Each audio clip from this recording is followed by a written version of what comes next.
All right. Well, for our program tonight, we have Don Wolfe. Don Wolfe is a senior wildlife biologist at the Sutton Avian Research Center in Bartlesville, Oklahoma. Don earned his Bachelor of Science from Bartlesville Wesleyan College in 1984. He has a long history with the Sutton Avian Research Center, having worked there since 1984. He's currently managing breeding and release programs for the endangered Masked Bobwhite, a southwestern subspecies of the Northern Bobwhite. He's also worked with greater prairie chicken and lesser prairie chicken and white-tailed ptarmigan. Don has over 60 peer-reviewed scientific publications on grassland birds, bald eagles, various grouse, and quail species. Don loves basically anything outdoors, including hiking, kayaking, hunting, birding, and collecting military firearms. Let's welcome Don Wolfe. Mark, can those lights be dim right over the screen there? Yeah. It sounds like several of you already know, or maybe most of you know about a little bit about the Sutton Research Center, so I'm not going to give you a whole lot of history here. Oh, hello? Yeah. Oh, you on? Yeah, it's on. Okay. All right. Sorry about that. I'm not used to using a mic, so I'll do my best to stand where I can talk into it. But as Mark said, I run the Masked Bobwhite breeding program, and this is as Mark said, a subspecies, but it's also they've gone back and forth on whether it's a distinct species or not, of Northern Bobwhite. And actually, there's over the last decade, there's been two large genetic studies that really show that it's so far out there from any of the other bobwhite, any of the other subspecies of Northern Bobwhites that we basically we consider it as a different bird. But it is one of the rarest birds in North America, and historically found in extreme southern Arizona and northern Sonora. I think I've got a range map there, yeah. That range map that you see is basically an approximation. It's people's best guess based on where birds have been collected in the past or what they thought was suitable habitat.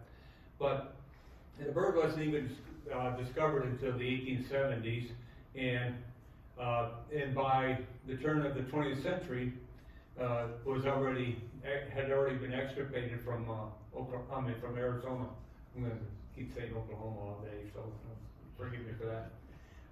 And the underlying theory as to why this bird has declined so much was that in the 1870s, also the railroads came into Tucson and they started running large cattle drives up through this Sonoran grass, what we call the Sonoran grasslands, which I'll point out also falls in the rain shadow of the Gulf of California. So that's why you had this grassland system within this larger Sonoran desert. And it is still a desert, but it's basically a wetter part of the desert, but about 80% of the annual precipitation falls from mid-July through into early to mid-September. Yeah, just about 2 months. But with the cattle drives, basically they just removed all the herbaceous vegetation, which led to severe incision, deep cutting of the arroyos, and also led to a lot of mesquite encroachment. So.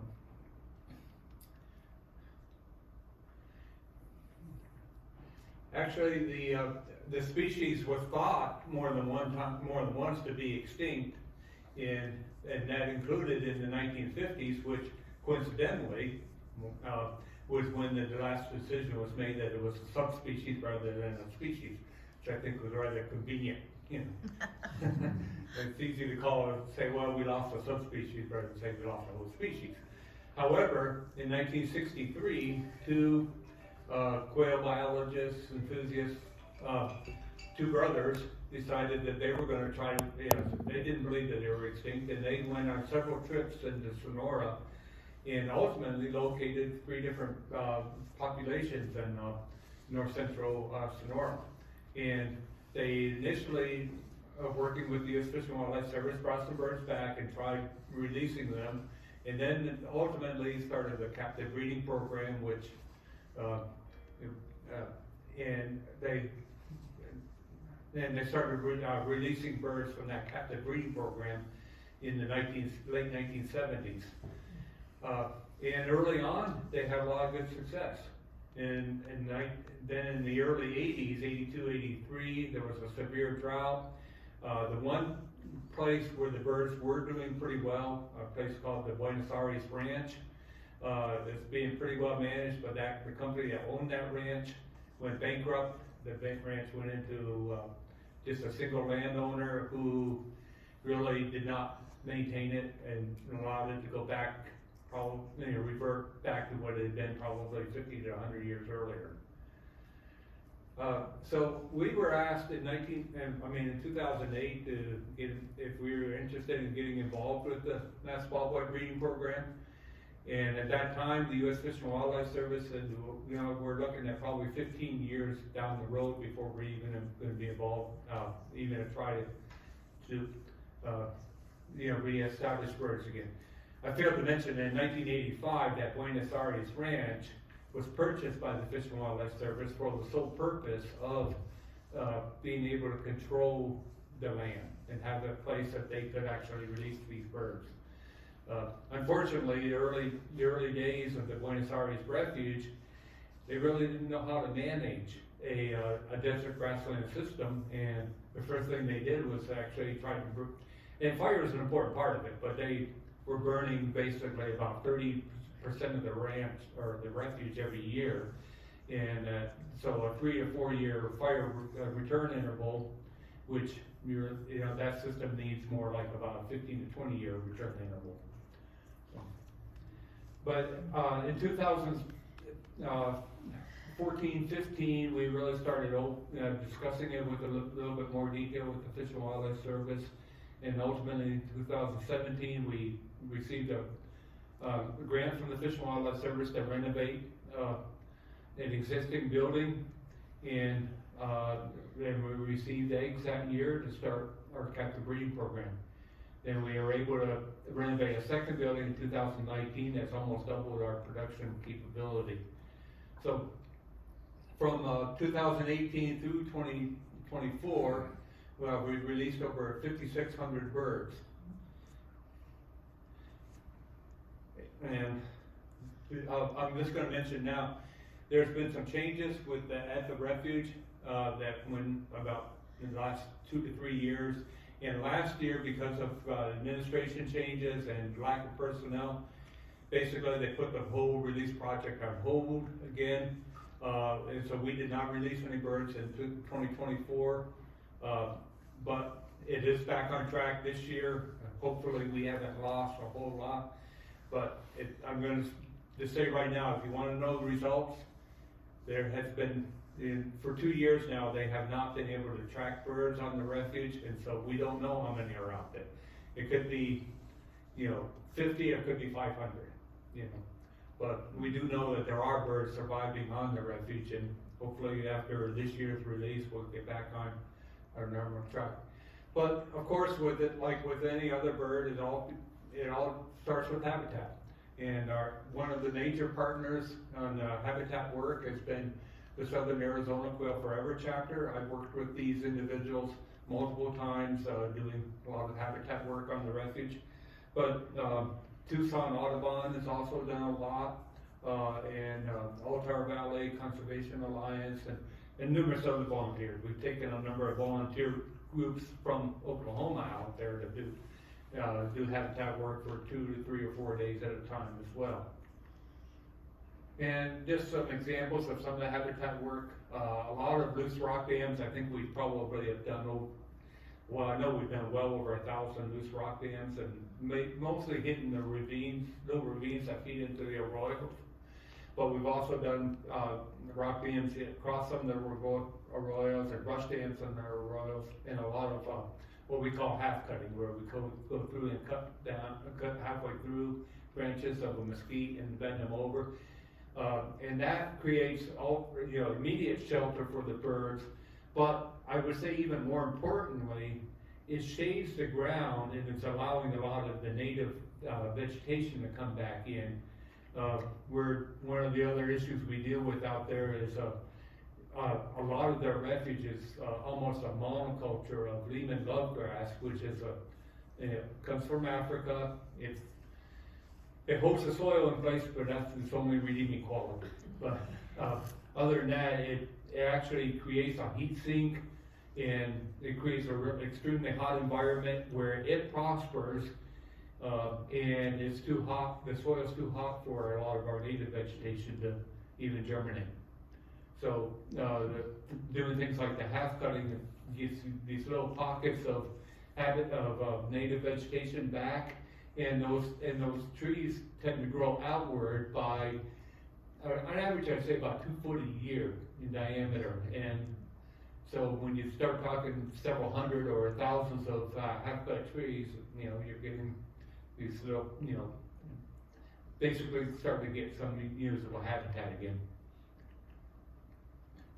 So, just a little bit on our facilities here in Bartlesville. We have 2 different buildings that collectively about 8,000 square feet.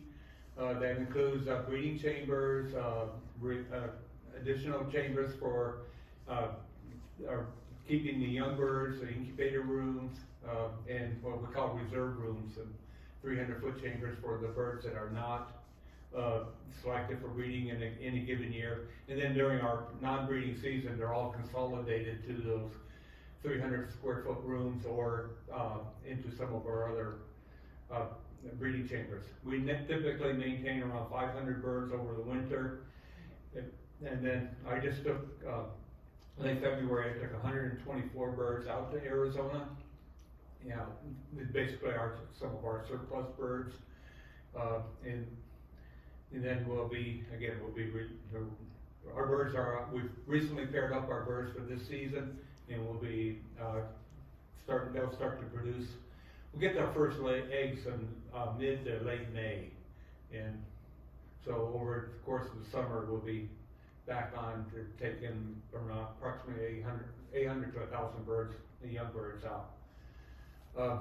We typically breed 60 to 70 pairs annually, and some of which are specifically genetically assurance breeding, and sometimes that's older birds that are not going to be as productive, but they're getting more of their genetic material in our captive flock. It's extremely important. Realize that the entire captive flock, which we have about 2/3 of them in Oklahoma, the other third being at facility at the refuge. But they're all coming from about 65 founders that were captured in the 70s and then up into the 1990s. And so the genetic management is extremely important, which cuts into the production side of things too, but that's, it's all important. So the birds are paired up typically late March, early April, and they're put on a 14-hour photo period. And I already mentioned, egg laying starts about mid-May.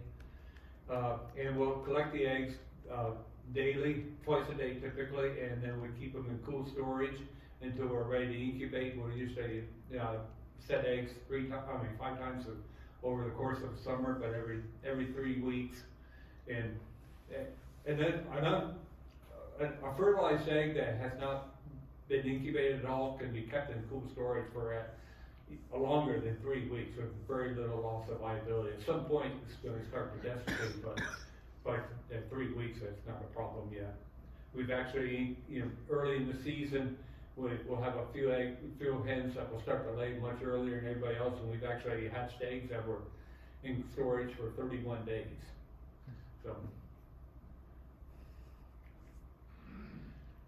So each egg, just to run through the whole production side of things.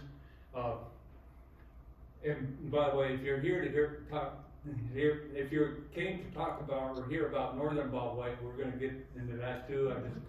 I just kind of have a hybrid talk here tonight. But every egg is weighed before it's put in the incubator, and then after 1 week, the eggs are weighed again to make sure that now several years in, we know what our, humidity needs to be in our incubators.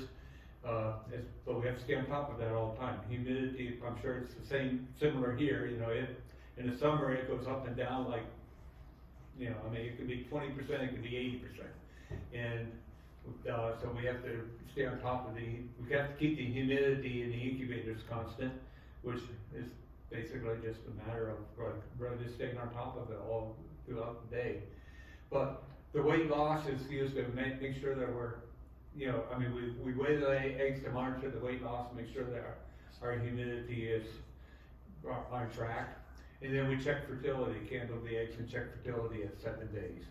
And then from 7 days on, it's all hands off until we put them into a hatcher at 20 to 21 days. And then at 23 days, they're hatching out. And on the bottom right there, you see we call those little nest cups. We'll have typically 4 to 5 eggs in each one of those that are all from the same parents. And in that way, we're able to keep track again of the genetics. Because the eggs are already labeled, so we know all 3 of those chicks you see in that picture would be siblings. But these also quail are synchronous hatchers, and each one of those nest cups they'll all hatch together, usually literally within minutes. But another so-called nest cup and the same hatcher, same tray of that hatcher might hatch 2 hours earlier or 2 hours later, but they'll all hatch together. They're actually communicating. You can hear them, a slight peeping sound coming from them even before the eggs pip. Once they break into the air cell of the egg, they're communicating. And then our main strategy for releasing these birds are fostering them with an adult male. And we do use females too some of the time, but the males just seem to be a lot better parent.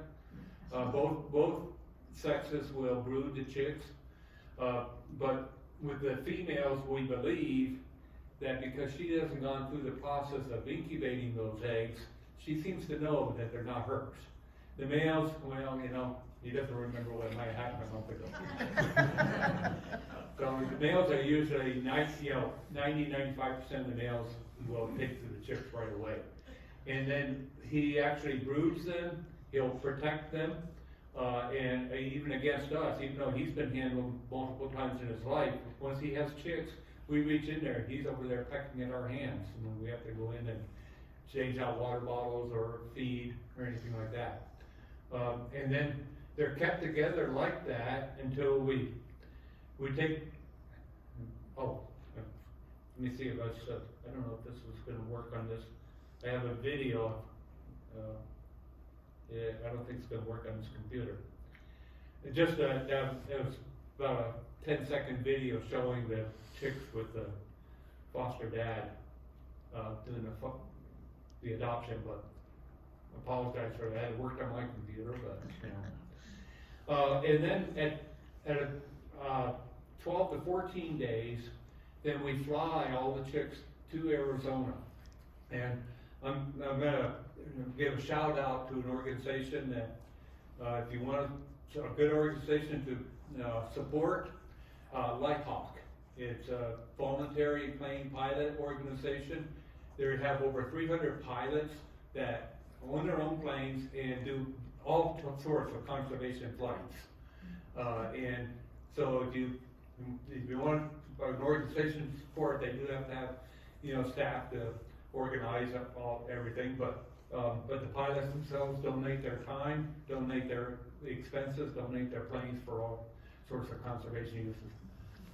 This particular plane and pilot is the one we use most of the time, and he loves to do this. He looks forward to every one of our flights, but when he's not flying our quail chicks, he's flying California condors, or he's flying Mexican wolves, or he's flying veterans all around the country to get surgeries or prosthetic fittings and things like that. I mean, we need more people like that in the world that, can afford a plane like this, but then willing to, donate their time and their expenses to, for society and for conservation.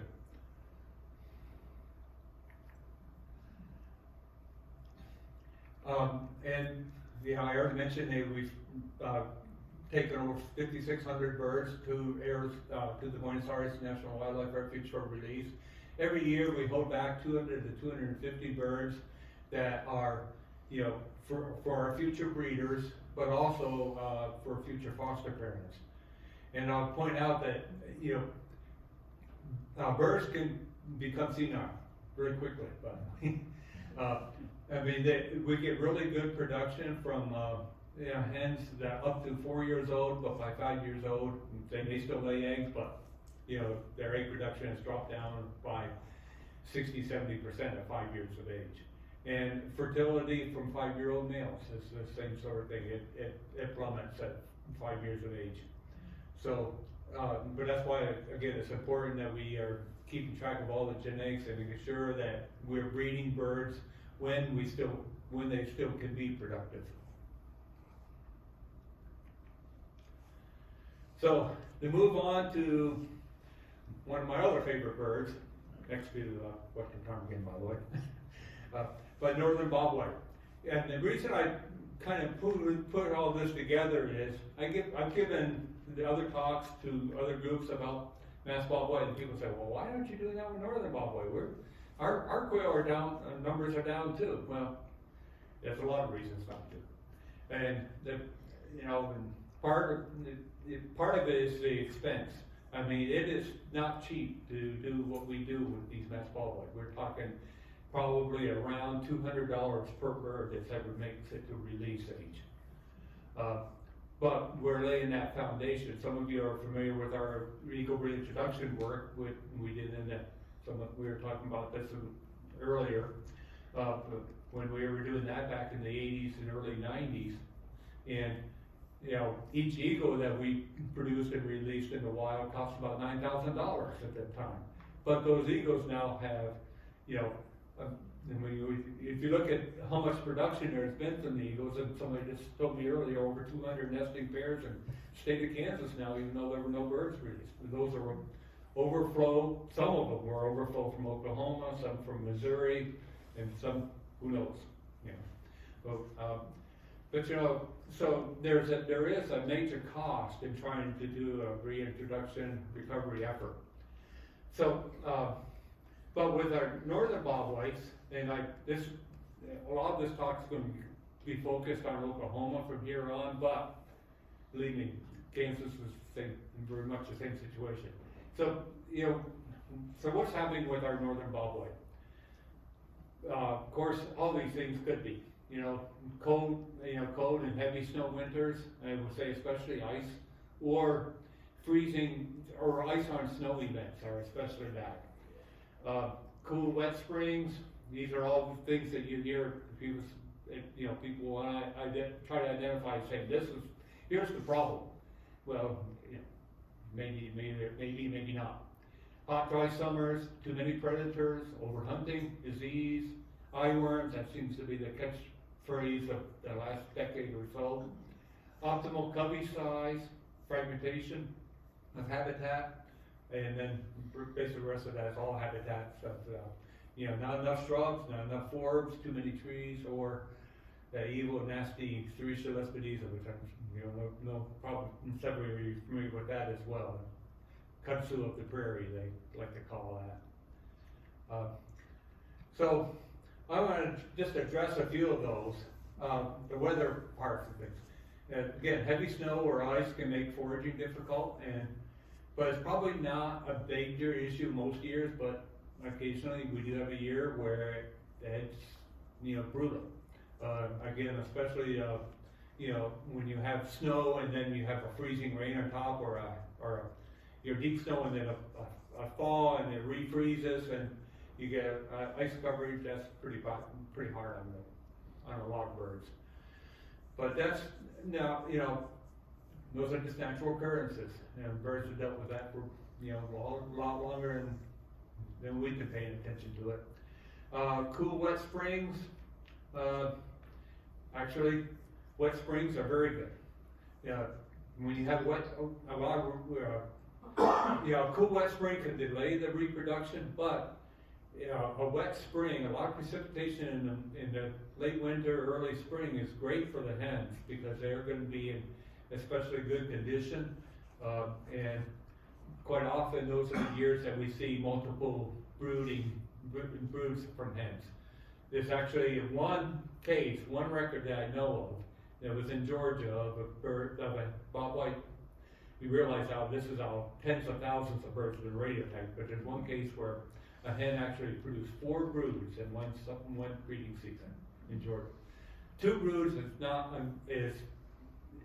common, but it's not uncommon either. 3 broods would be exceptional. I don't think we'll ever see 4 broods of a bird in Oklahoma or Kansas, but who knows?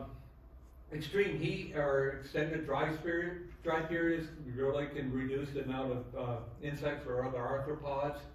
But again, sometimes that's mitigated by the hens being in really good condition and being able to produce good, healthy eggs and multiple broods. So when conditions are good, bobwhite populations can recover very quickly. Go from X number of birds in 1 year to 3X number of birds in 2 or 3 years. So, what about predators? Well, people don't like to hear this, but in a perfect world, every single bobwhite is going to die from a predator. It could be people, it could be, bobcats, or it could be snakes, or most commonly like Cooper's hawks or other bird-eating raptors. But the predation on the chicks, predation on chicks or adults is primarily from the small and medium-sized raptors, Cooper's hawks especially, but also northern harriers. Red-tails and coyotes are not major predators on quail. And those are ones that people want to identify and say, well, I see so many more red-tailed hawks now than I used to. All right, what does that mean? It means that we're not killing them. But they're not killing our quail either. Nest predation is really the big factor. And most of the most common nest predators are skunks, raccoons, ground squirrels, cotton rats, snakes, and even rabbits. Rabbits will be, hopping around looking, on tussock to tussock, and if they stumble upon a nest of quail eggs, it's like, hey, why not, So,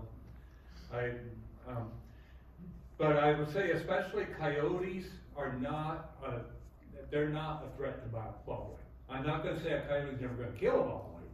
If you have the opportunity, sure, but they're not stealthy enough, but what they actually provide a major benefit in reducing the nest predators, reducing the number of skunks, reducing the number of raccoons, reducing the number of rodents. And honestly, you could say the same thing about red-tailed hawks too. They're going to be a benefit more than a detriment. In fact, some of you are familiar with the Texas Quail Alliance, and their motto is the coyote's the quail's best friend. And they try to promote that. But boy, that's a tough one. You're going to run into hunters all the time who say, well, yeah, but I'm going to kill every coyote I see because I don't, well, you got to educate. Well, what about overhunting?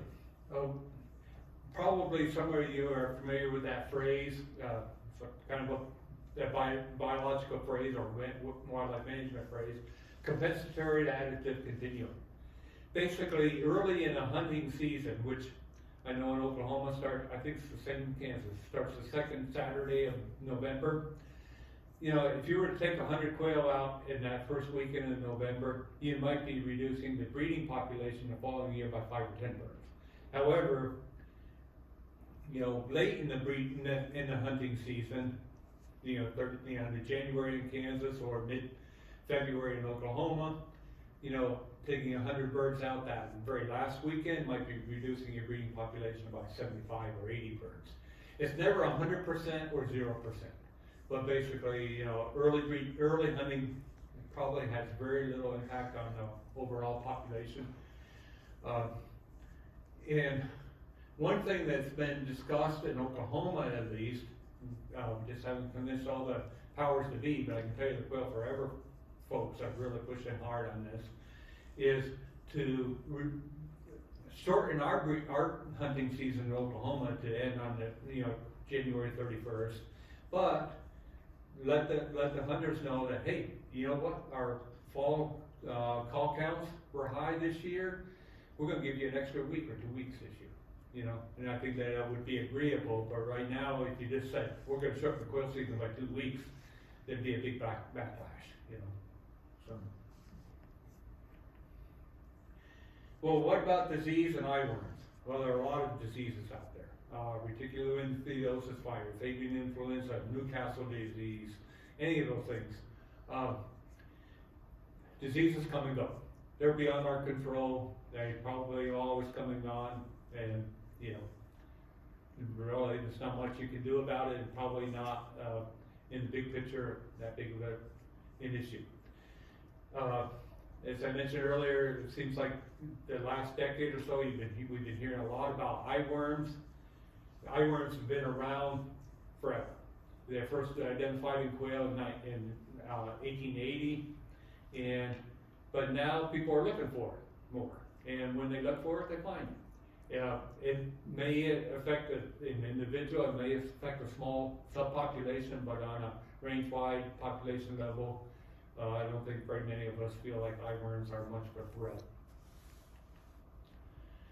Optimal covey size. This kind of relates to hunting in a way too. Bobwhites like to be in coveys. They're a coveying quail, and those coveys are typically 12 to 20 birds. If that covey gets down below about 8 or 9 birds, first of all you lose the number of sentinels, but also then they are not able to keep themselves warm at night. And so when when a population is really low and those coveys are separated by a mile or 2 miles, and they drop down to 7 or 8 birds in that covey, basically you pretty much wave goodbye to that whole covey of birds. If they're in close enough proximity to other coveys, they will split up and join up with other coveys and get back up to an optimal covey size. But this is, I think this is one of those things we're trying to figure out how to manage this optimal covey size. But all we really know at this point is, we need to try to keep those coveys at about 9 birds or more. Or have number of multiple coveys in close proximity to each other so that they can intermix.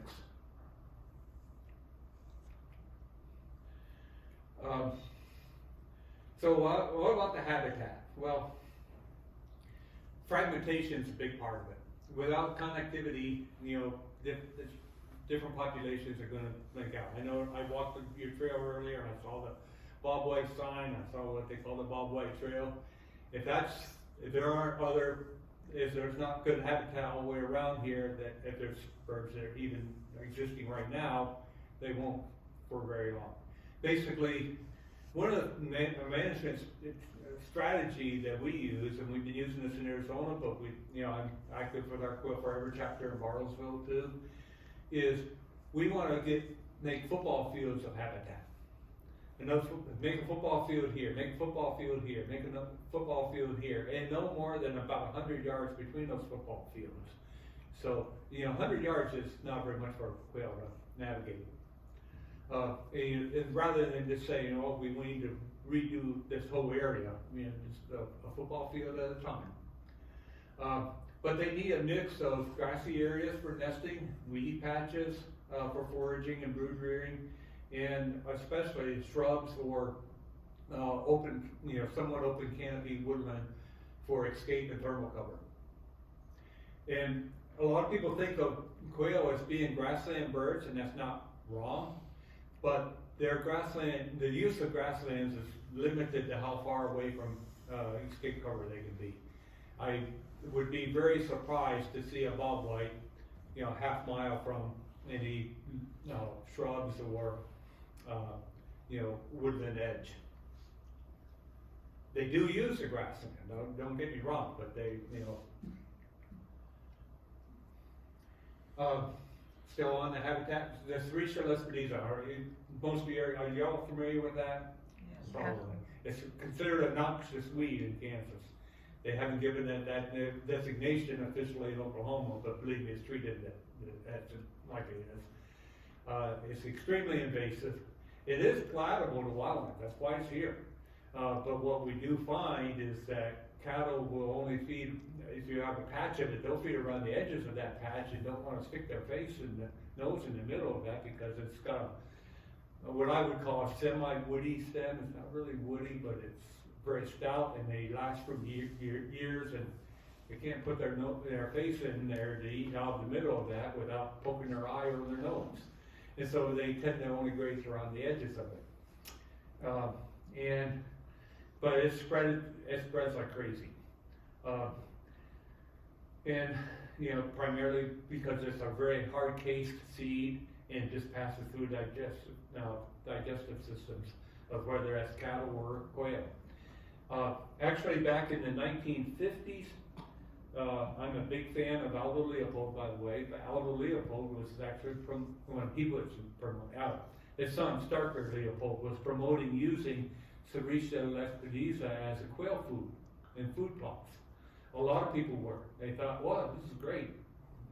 The leaves were edible and palatable, but what they found is that come October, November, when Sericea is producing seed, and then on through the winter, quail can't digest those seeds. And there are records, literally, of quail being picked up that had starved to death with a crop full of Sericea seed.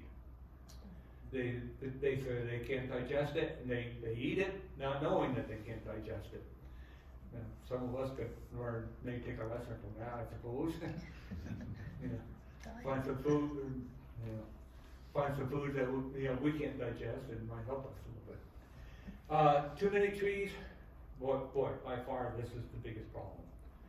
I'm going to use some numbers from Oklahoma primarily, but I know you're in the same situation here in Kansas. But much of the oak, hickory, savanna, and forest in Oklahoma now has over 70% canopy cover. And when you get to that point, you have basically no more mast production. You have no hickory nuts, no acorn production, and then you also don't have any forbs growing underneath that. Really, at 50% canopy, it's greatly reduced. But once you get up to that, 70-80% canopy, that forest is dying. That's literally it.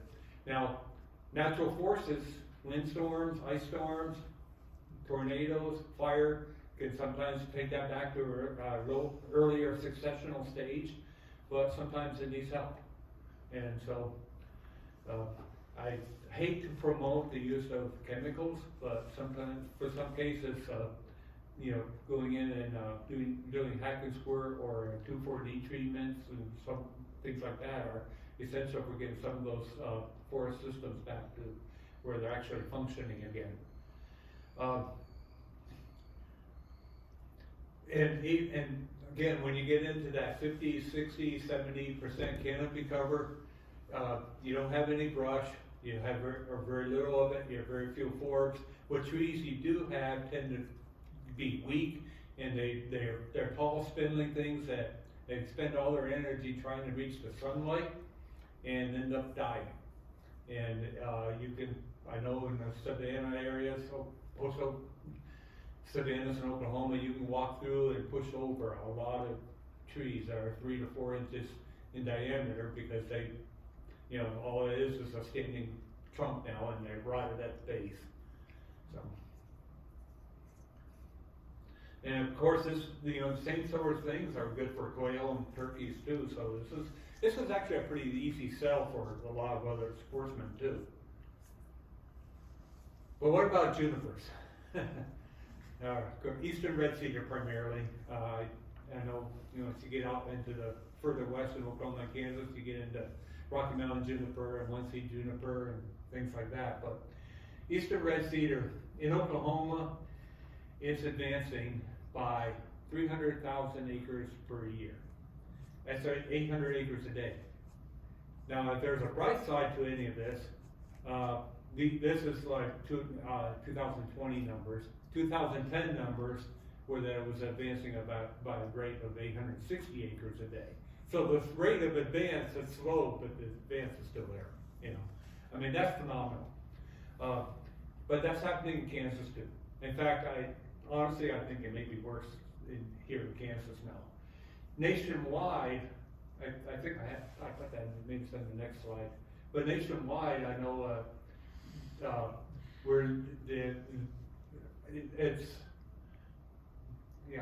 versus 800 acres a day. I'm trying to, anyways, I know we're talking like more than 15,000 acres a day of juniper encroachment. And I said nationwide, actually that's the western half of the U.S. because I'm talking also about some of the junipers that are up in, further west in Nevada, Utah, Wyoming, affecting sage-grouse, for instance, too. So putting that into quail numbers, assuming the habitat otherwise without junipers would be suitable, we're losing,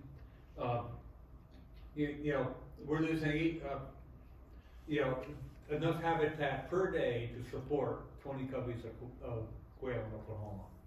Like I said, I think the numbers are going to be very similar here in Kansas. Yeah. So, but there's a lot of other factors with the juniper expansion that we're dealing with. And you realize that that's primarily due to fire suppression, but it's also been due to fence lines. We're giving birds an opportunity to deposit seed. It's also due to the wind shielding capability of cedars and junipers, and a lot of shelter belts were built around houses or just for livestock and stuff too. But you have a tremendous reduction of forage for livestock. Each foot of growth in a juniper tree is using the same amount of water as 20 square feet of grasses would be using. And so you've got to, if you're not controlling cedars, and you're trying to raise livestock, you need to be reducing your livestock density by about 10% a year in order to even stay on top of things. Otherwise, you're quickly into an overgrazing situation. Then it also has the effect of reducing the fine fuels for the periodic 3 to 5, 7 year fire return intervals.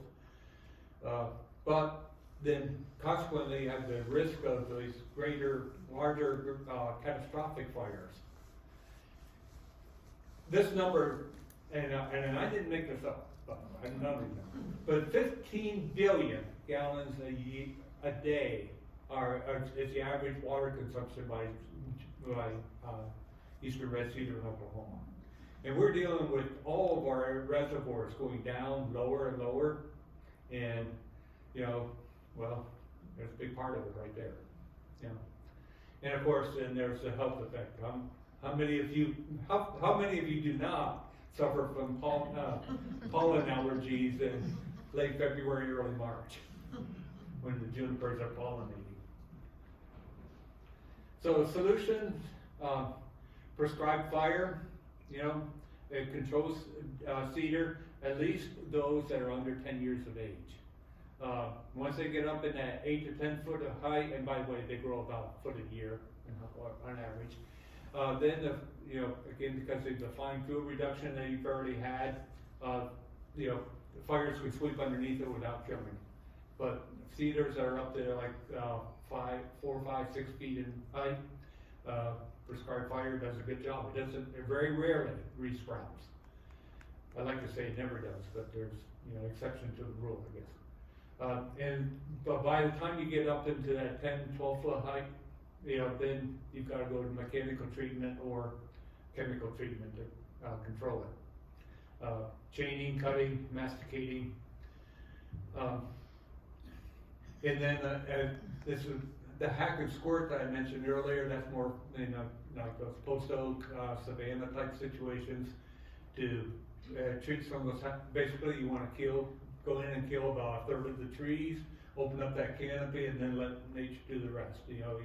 Through wind or fire or ice storms, get rid of some of those standing dead trees and open that canopy back up, and then it's going to benefit the quail, it's going to benefit turkey, it's going to benefit deer, and improve the vigor of the existing trees. So the other solutions, especially with, in the grassland situations, reducing the wide-scale use of herbicides is 2,4-D, which is already happening. A lot of people realize that it's not cost-effective to treat grasslands, but we need to maintain those weedy patches for quail. And especially ragweed, which everybody hates, but quail love it, prairie chickens love it. And ragweed is like, the genus is ambrosia, food of the gods, or like nectar of the gods, really. But the leaves are edible, the seeds are edible, bugs love it, and I can tell you from my years of studying prairie chickens that when it's 104 degrees out there, you know where these birds are going to be. They're going to be under that ragweed, and I've tracked birds over 3 or 4 miles of grass. When they just see a ragweed patch 100 yards in front of me or 50 yards in front of me, and say, "Oh, I know where my bird is. He's under that." And put your hand underneath that, and you'll know why. It's like 5 degrees cooler than the ambient air. So we need to keep that ragweed. In fact, I have a rancher friend, he's passed away now, but in Osage County, Oklahoma, that I've worked on his ranch for many years, and I think we had the same conversation at least 7 or 8 times. They said, "What's happened to all my quail? I used to have a lot of quail." And I said, "Well, they need that brush." "Well, I got too much brush. We have to get rid of that." They need the forbs, especially ragweed. "Oh, we got way too much ragweed. That's why I have to spray everything." And I said, "They need coyotes to control the nest predators." "Oh, I got way too many coyotes. I told my cowboys to shoot everyone on sight because there's so many of them." And a year later, we'll have that exact same conversation again. Yeah. So I'm sure some of you have had similar experiences if you're with, the public or landowner. The Ceretia, wherever you find it, that's one where I will say we need chemical treatment on that. Remedy in the summer, Cimarron Max, and after it goes to seed, because the Cimarron Max apparently, from what I understand, also kills the seed. So just in case anybody's planning to go out and spray, but treat it during the summer with Remedy works the best. And then trying to maintain some shrubs and shrub thickets, buckbrush, buttonbush, dogwood, any of the sumacs, sandplum, etc. And especially if you have those little brushy thickets, every 50 to 100 yards apart. Fred Guthrie, kind of an old quail guru that used to be at Texas A&M and then later at Oklahoma State University. Written several books on bobwhite, probably one of them is called on bobwhites. And he always said, bobwhite need to be 30, no more than 30 yards from brush cover. And I won't argue with him on that. And then again, the best predator control is just have the suitable habitat. And then, of course, I've already praised the coyotes, so I'm going to do it again. But why not breed, captive breed and release northern bobwhites? First of all, if the habitat's there, it's not necessary. If you don't have the habitat, it's not going to do any good. So why even go through the effort and the expense? But there's several other issues to consider too, and that's that captive stock may be reducing diseases into wild populations. They could be naive birds that teach wild populations bad habits. They don't know enough to avoid that Cooper sock, and And if there's not, and this is a big one actually to me, if it's not, if your captive stock is not local, it'd be the wrong thing to do. And just as an example, if there are 4 recognized subspecies of Northern Bobwhite, not counting Masked Bobwhite, which again, I'm sure that's a bird. But you've got Texas Bobwhite that are found along, southwest Texas, basically Chihuahuan Desert. You've got Plains Bobwhite, which is what we have here. And then somewhere, more or less the Mississippi River east, you get Eastern Bobwhite and then Florida Bobwhite. Well, on the extremes, Texas Bobwhite in the desert system versus Florida Bobwhite in an area that's, consistently 70–80% humidity, you move those birds from one place to another, they may survive, but their offspring will not. I should say they cannot reproduce. And that's due to, eggshell thicknesses differences, eggshell membrane, egg membrane thickness differences, that sort of thing. The permeability of the eggshell and the membrane. And I think this is a big mistake that people will say, I want to put more bobwhite out on my land, and they buy them from a breeder, game bird breeder, or they decide to breed them themselves, and they don't know where those birds came from. And they could be releasing the wrong kind of birds for that area. More often than not, they are. Again, they may not just be genetically suitable as much as they're not having the proper eggshell thicknesses and stuff. And I mentioned the naive birds and can cause higher predation, and it's just not cost effective.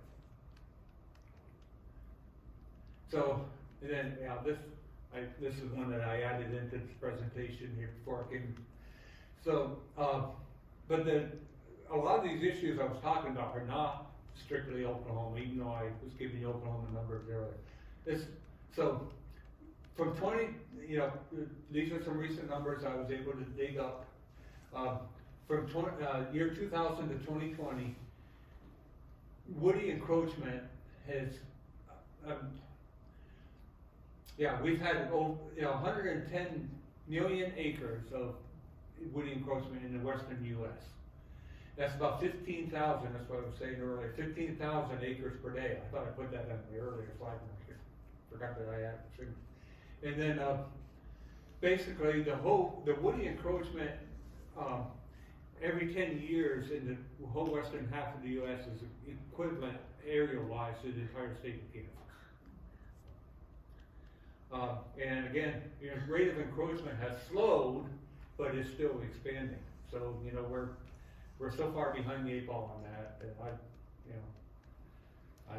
hard to imagine us not dealing with this forever.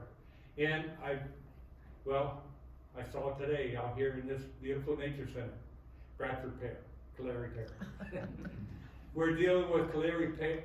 Honestly, eastern Oklahoma, the rate of encroachment by Calais pear has way surpassed eastern red cedar now.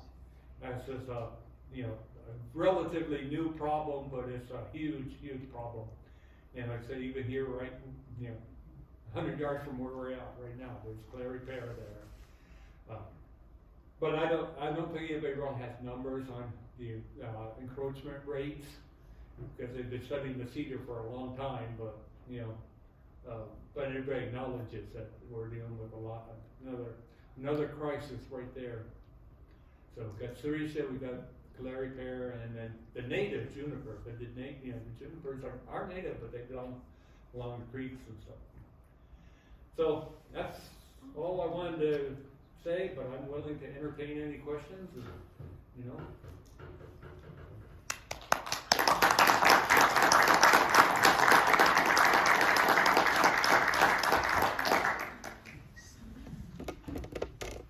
Somebody must have a question. I know I didn't explain everything to that.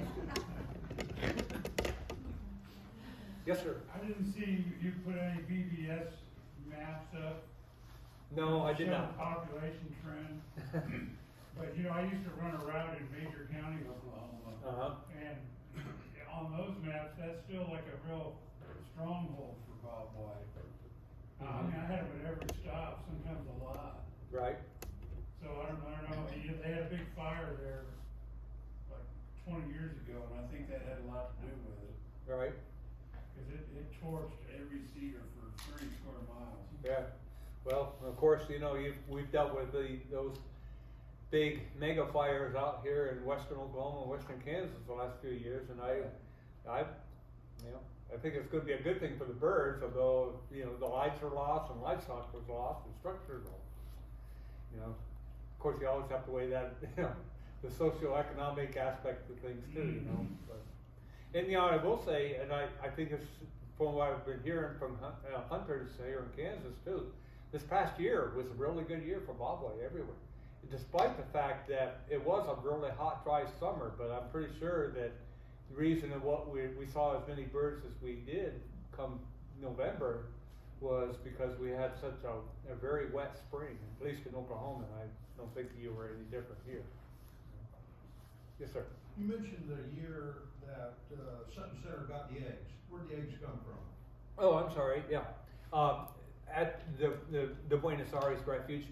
At that up until that point, the whole entire captive flock was kept on, you know, at a facility at the Buenos Aires refuge. Oh, okay. The problem there is the facility is small, and they have limited staff, and they really did not have the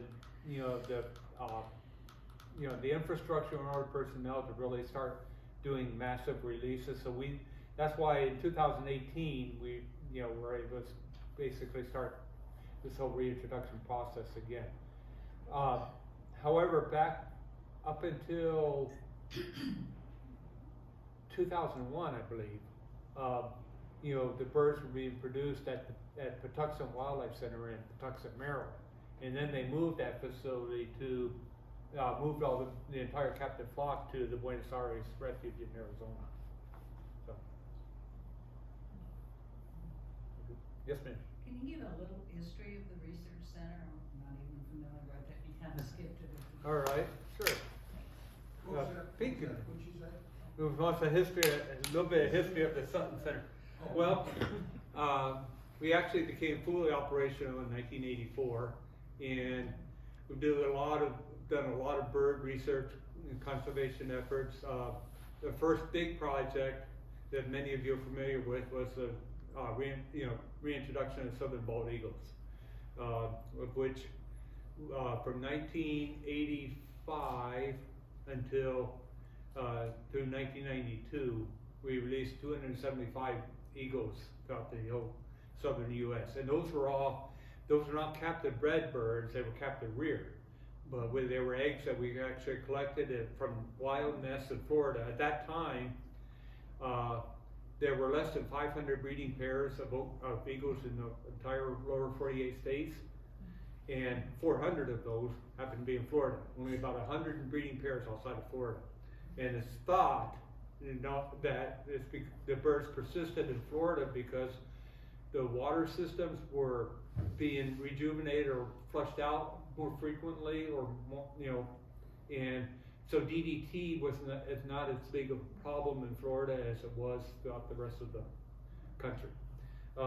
And so we collected eggs from the nests in Florida, and we actually had PhD students, two different ones that monitored those nests to know when the birds were laying eggs, and then followed up on it after we stole the eggs from the nest to confirm that the birds would re-nest. The first couple of years, that was the main part of it. It's like nobody wanted us taking eggs from Florida and releasing them throughout, in Oklahoma or Mississippi or Georgia or anything, if the Florida birds could not, cover it. And so basically over 90%, and I don't remember the exact percentage right now, but I know it was over 90% of the pairs that we stole eggs from went on to lay a second clutch of eggs and raise their own young. And so that part, once that was shown to be effective, then we upped the numbers to where we were releasing over 60 eagles a year.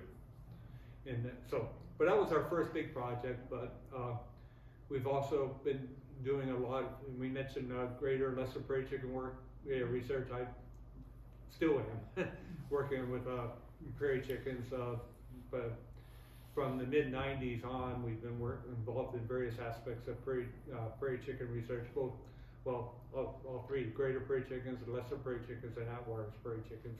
We have a captive breeding program for Atwater's prairie chickens too. In fact, there are 4 facilities that produce those birds for release, and we're the largest of those 4. So. Yes, ma'am. Where's your funding come from? Various sources. This project, the Masked Bobwhite project, is primarily Fish and Wildlife Service money. All right, about 50% of it's U.S. Fish and Wildlife Service, which is always, we're living paycheck to paycheck on that, and never knowing if we're going to get money in next year or not. We actually went. We've gone over a year before without any federal funding from that, and just stuff. But some of it's U.S. Fish and Wildlife Service money, some of it's other private grants, and some of it's this partner or private contributors too. And then some of the work we do is actually, I know a couple of the folks here have been involved with like the breeding bird atlases and winter bird atlases that we do in Oklahoma, and those are primarily funded through by the Oklahoma Department of Wildlife Conservation, and we have a crew out in western Oklahoma right now doing lesser prairie chicken surveys, and that's all funded by Oklahoma Department of Wildlife. Yes, ma'am. Is there a selection process on who stays and is the breeder and who goes in the habitat? To some extent, we do need to hold. We know the parentage. We know the whole ancestry of every bird back to. Well, I won't say to capture, but back to like something like 2003, when the first time they really conducted the genetic research on them. So we do have some that we intentionally hold back each year to maintain the necessary genetic diversity. But other than that, then all the rest of the birds. And I will point out too, we cannot ban young chicks that are released. The adult birds, the foster parents that you saw, he will be banded. He's banded. We know his parentage. We know his whole ancestry. He's also radio tagged, but we can't ban the chicks that are being released because they grow too fast.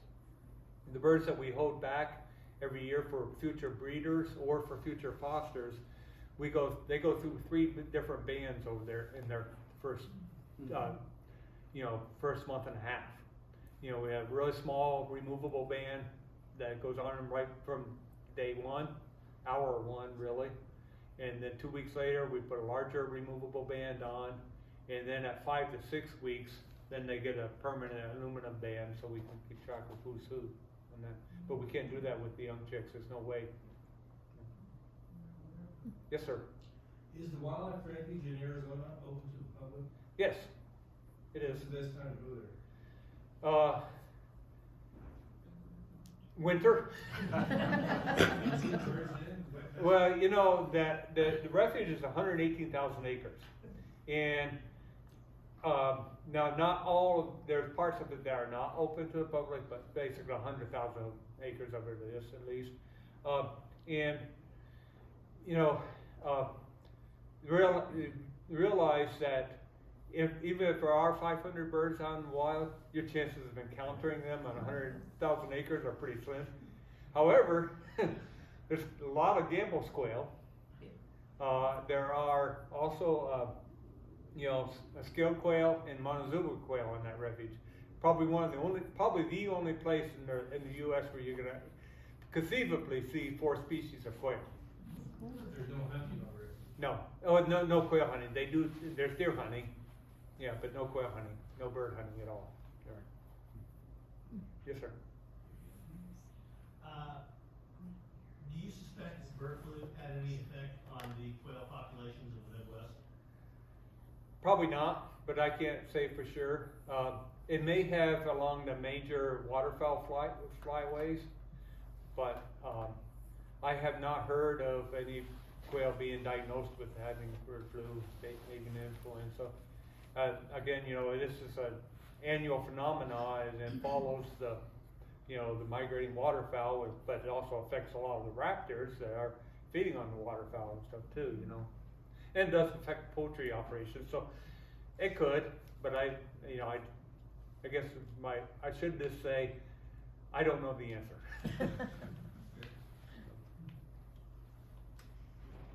Yes, ma'am. I'm interested in the tree canopies. Mhm. How do they get so thick? Is it fire suppression? Is it? Primarily, I mean, it- is it? Yeah, it's been literally decades of fire suppression. And then you run into the situation, like again, like with the cedars too, that, you know, prescribed fire doesn't do the job anymore because there's no fine fuels underneath, you know, and so you can have a canopy type fire that will kill everything, you know, but, yeah, so, you know, that's, historically, and you know, the Flint, I mean, I'll talk all through the Flint Hills area, your historical fire return interval would typically have been about 5 to 7 years. In some cases, maybe 3 years, you know, but, you know, so, and that would continually keep that forest at, you know, kind of a mid-successional stage. But you'd start taking it away after 20 years, and then prescribed fire doesn't even do the job anymore in many cases.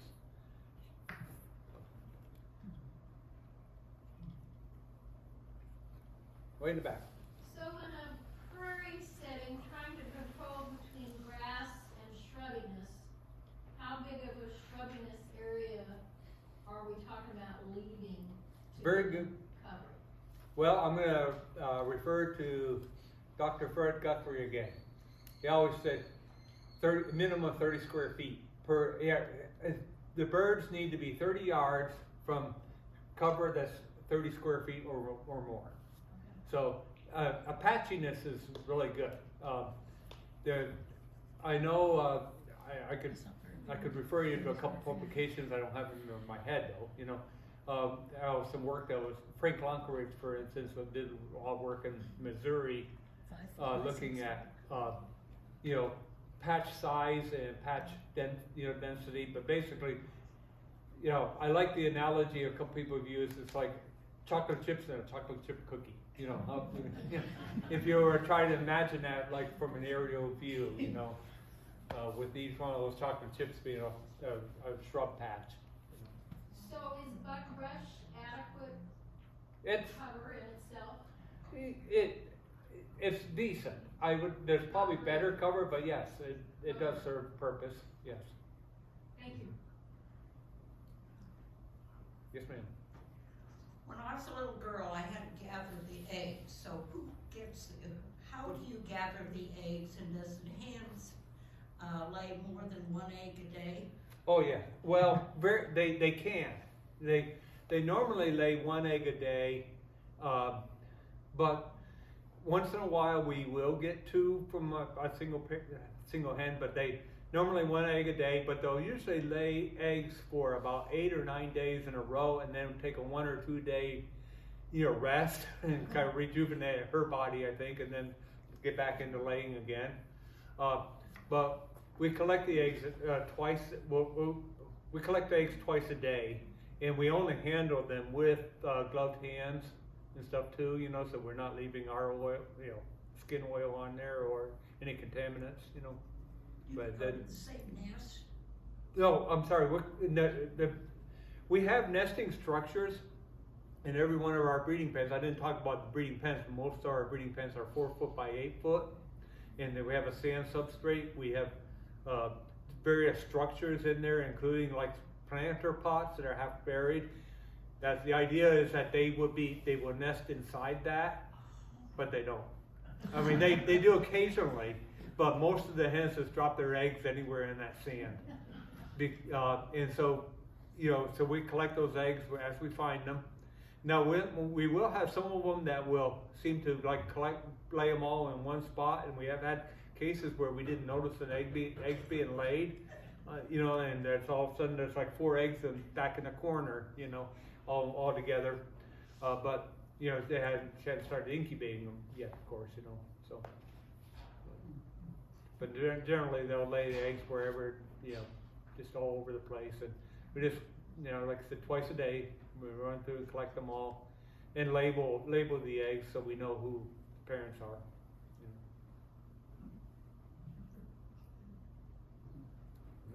I thought of one question. All right. Does my limited knowledge of the Masked Bobwhite, do they sound like Northern They do. Bobwhite typically? Okay.